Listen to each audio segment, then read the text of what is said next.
Salve Maria, hoje dia 21 de setembro de 2020, da 25ª semana do Tempo Comum, celebramos a festa do apóstolo e evangelista São Mateus. O evangelho de hoje encontra-se em São Mateus, no capítulo 9, nos versículos do 9 ao 13. Naquele tempo, Jesus viu um homem chamado Mateus sentado na coletoria de impostos e disse-lhe: "Segue-me." Ele se levantou e seguiu a Jesus. Enquanto Jesus estava à mesa em casa de Mateus, vieram muitos cobradores de impostos e pecadores e sentaram-se à mesa com Jesus e seus discípulos. Alguns fariseus viram isso e perguntaram aos discípulos: "Por que vosso mestre come com os cobradores de impostos e pecadores?" Jesus ouviu a pergunta e respondeu: "Aqueles que têm saúde não precisam de médico, mas sim os doentes. Aprendei, pois, o que significa: quero misericórdia e não sacrifício. De fato, eu não vim para chamar os justos, mas os pecadores." Palavra da salvação. Glória a vós, Senhor. Meus caríssimos irmãos e irmãs, celebramos, a festa de São Mateus, apóstolo e evangelista.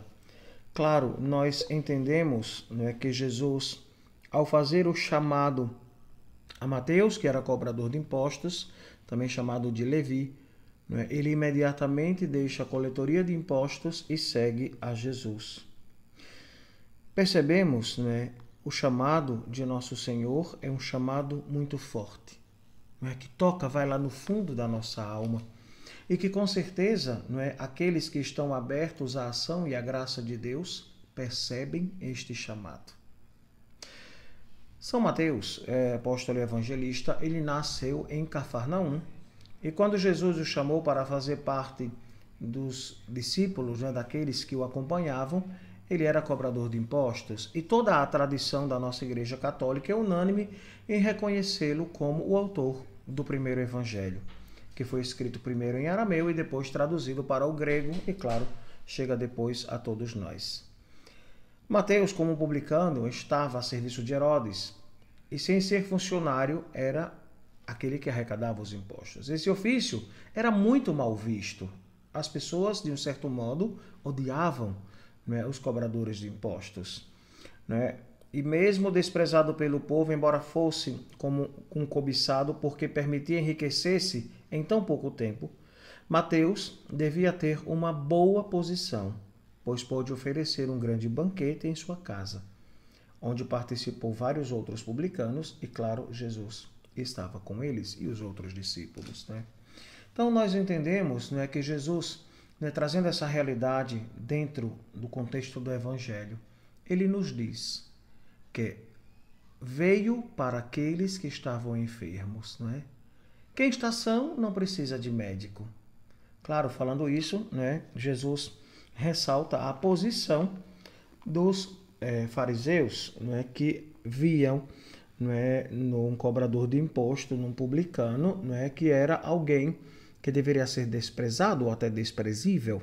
Mas o próprio Jesus nos ensina que nós precisamos acolher a todos.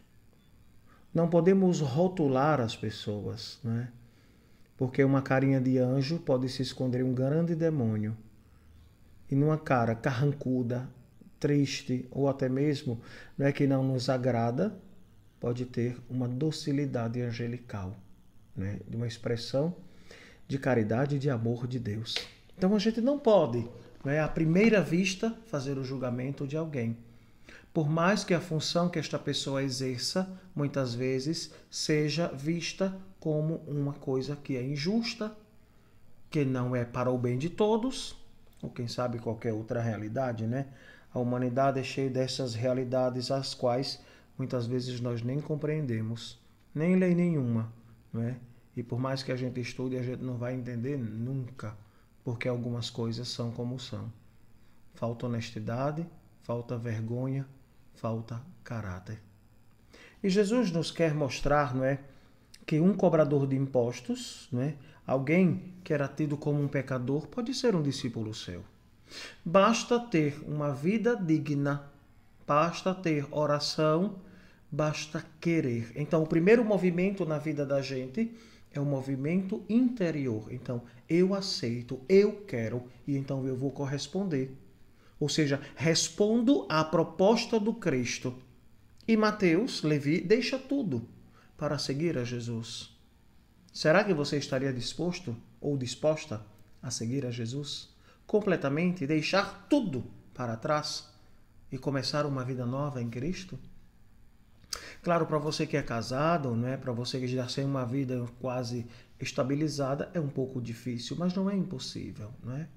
Você pode fazer a sua consagração à escravidão a Jesus por Maria, pelo método de Montfort, você pode consagrar-se a Jesus nas mãos do seu bispo, né? Você pode, de tantos modos, fazer a sua consagração ao seu santo de devoção, seguindo como o modelo e exemplo a vida deste santo, e assim pedindo a Deus a graça para viver uma experiência de santidade.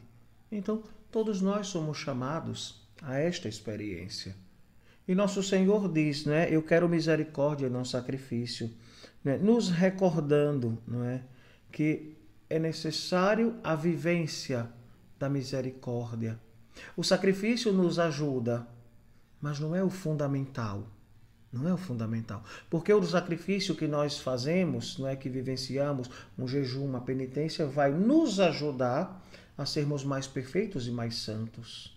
Mas é a misericórdia, ou seja, o amor, a compaixão pelo próximo, que nos torna mais unidos a Cristo. Porque à medida que eu vejo Jesus no meu irmão, e muitas vezes aquele irmão, aquela irmã que me fez mal, que me causou um problema, que muitas vezes fez de mim um trampolim para subir, né, no trabalho, né, ou até mesmo na igreja, em todas estas realidades, é aí que eu uso a misericórdia de Deus. E eu me torno melhor a cada dia aos olhos de Deus.